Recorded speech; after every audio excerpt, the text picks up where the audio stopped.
These Afghan biscuits are crunchy, sweet and topped with chocolate icing. It isn't hard to see why these are such a classic in New Zealand. Welcome to Recipes by Karina, where I share with you how to make classic and simply delicious recipes. Make sure to subscribe or follow my page for a new recipe each week.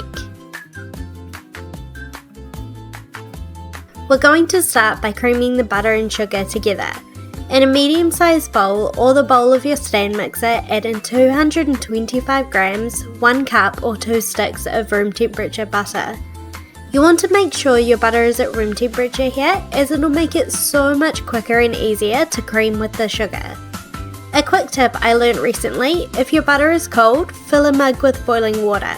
Tip it out and place it over the top of the butter. After about 5 minutes, it should be perfectly soft. To the butter, measure out half a cup or 100 grams of sugar.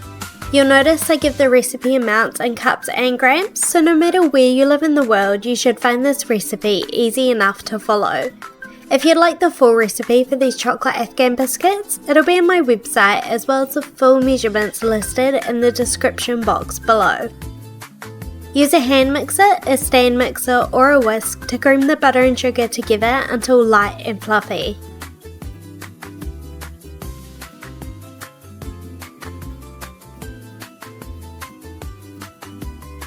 Afghans are a major classic here in New Zealand. It'll be hard to find any Kiwi kid who hasn't made these at one point or another.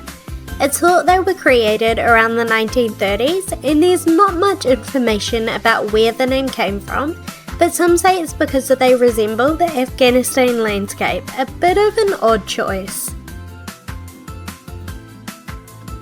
Scrape down the bowl a couple of times to make sure everything is being creamed together well. This is the texture you're looking for: light, fluffy and almost doubled in volume. Once your butter and sugar has been creamed together, we're going to add the dry ingredients. Measure out 1 1/4 cups or 160 grams of all-purpose flour, along with a 1/4 cup of a good quality unsweetened cocoa powder.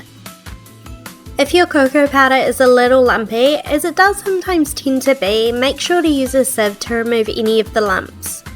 Use a wooden spoon or spatula to mix the dough together until the dry ingredients have just about been incorporated.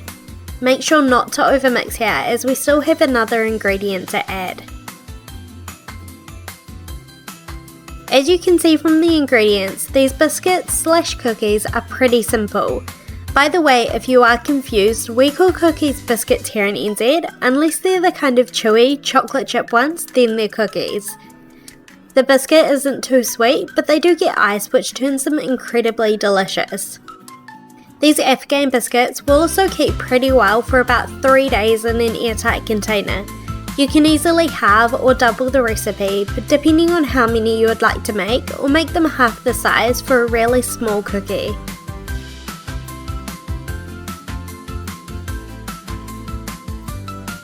Last, it's time for the star of the show, the cornflakes. We need 2 cups or about 60 grams. Use your favourite brand or whatever you have in your pantry. Make sure these are just the standard type of cornflakes, not frosted or with any extras. Pour them into the bowl with the dough and use your wooden spoon to gently fold them through. Try to be as careful as possible not to break up the cornflakes too much, but of course some will, as this mixture is pretty thick.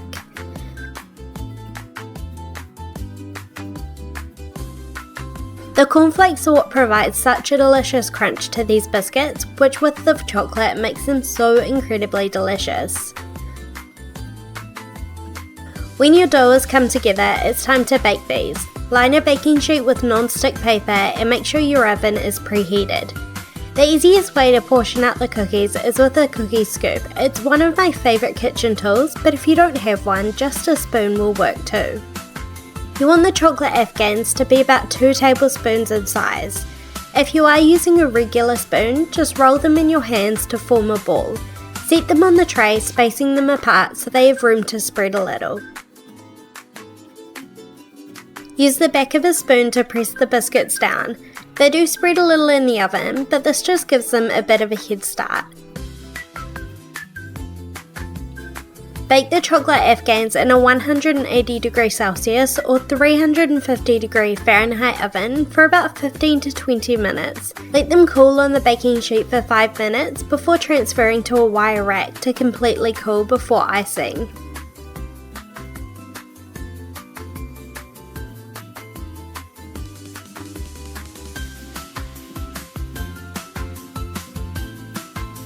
When you're ready to ice the chocolate Afghans, in a medium-sized mixing bowl, add in the room temperature butter.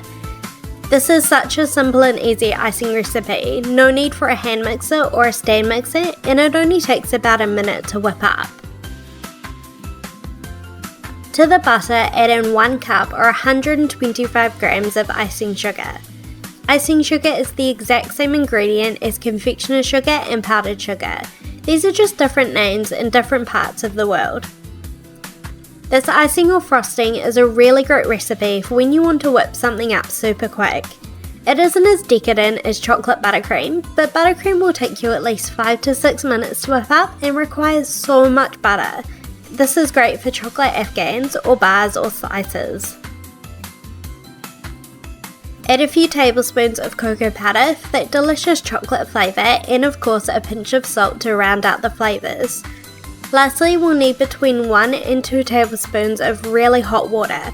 Make sure your water is pretty hot here, as it will help to melt the butter and combine the icing together.